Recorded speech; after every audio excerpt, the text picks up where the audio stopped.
Vote കൊള്ളക്കാർക്കെതിരെ ഏറ്റുമാനൂരിൽ SDPI പദയാത്ര നടത്തി. Vote കൊള്ളക്കാരിൽ നിന്നും രാജ്യത്തെ വീണ്ടെടുക്കുക എന്ന മുദ്രാവാക്യമുയർത്തി SDPI ഏറ്റുമാനൂർ മുനിസിപ്പൽ കമ്മിറ്റി പദയാത്ര നടത്തി. കരിയാറ്റുപുഴയിൽ നിന്നാരംഭിച്ച പദയാത്ര ഏറ്റുമാനൂർ സ്വകാര്യ ബസ് സ്റ്റാൻഡിൽ സമാപിച്ചു. ജാഥ captain SDPI municipal president Muhammad Rafi, vice captain municipal vice president Abdul Aziz എന്നിവർ നേതൃത്വം നൽകി. ഏറ്റുമാനൂരിൽ നടന്ന സമാപന സമ്മേളനത്തിൽ SDPI ഏറ്റുമാനൂർ മണ്ഡലം പ്രസിഡന്റ് PA മുഹമ്മദ് സാലി അധ്യക്ഷത വഹിച്ചു.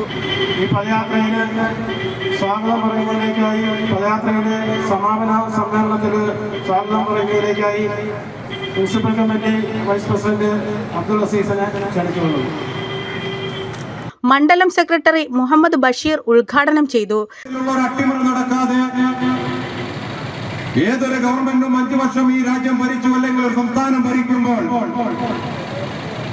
ആ നാട്ടിലെ ജനങ്ങൾക്കെതിരായുള്ള പ്രവർത്തനങ്ങളുമായി അഴിമതിയായും സ്വജനപക്ഷപാതപരമായും ആ ഗവൺമെന്റ് മുന്നോട്ട് പോയിക്കൊണ്ടിരിക്കുമ്പോൾ ആ ഗവൺമെന്റിനെ ജനാധിപത്യപരമായ രീതിയിൽ താഴെ ഇറക്കുന്നതിന് വേണ്ടി നമ്മുടെ രാജ്യത്ത് ഇലക്ഷൻ നടത്താറുണ്ട്.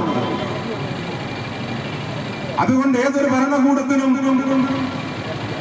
ഈ രാജ്യം ഭരിച്ചുകൊണ്ടിരിക്കുന്ന ഏതൊരു ഭരണകർത്താക്കൾക്കും ഈ രാജ്യത്തെ ജനങ്ങളെ സേവിക്കണമെന്ന്, അല്ലെങ്കിൽ ഈ രാജ്യത്തൊരു ജനാധിപത്യം നിലനിൽക്കുന്നത് കൊണ്ട് അവിടെ ഒരു തെരഞ്ഞെടുപ്പ് വരുമെന്നും ഞങ്ങൾ അട്ടിമറിക്കപ്പെടുമെന്നും ഒരു ചിന്ത എല്ലാ ഗവൺമെന്റുകൾക്കുമുണ്ട്. രാജ്യത്തെ ഒരു ഏകാധിപത്യത്തിലേക്ക് കൊണ്ടുപോകുന്നതിനുള്ള ശ്രമങ്ങളാണ് ഇന്ന് നടന്നുകൊണ്ടിരിക്കുന്നത്. മതന്യൂനപക്ഷങ്ങൾ നിരന്തരം ആക്രമിക്കപ്പെട്ടുകൊണ്ടിരിക്കുന്നു.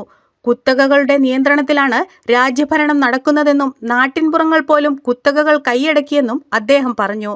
തുടർന്ന് ബർസാത്ത് സംസാരിച്ചു. News desk, Kottayam.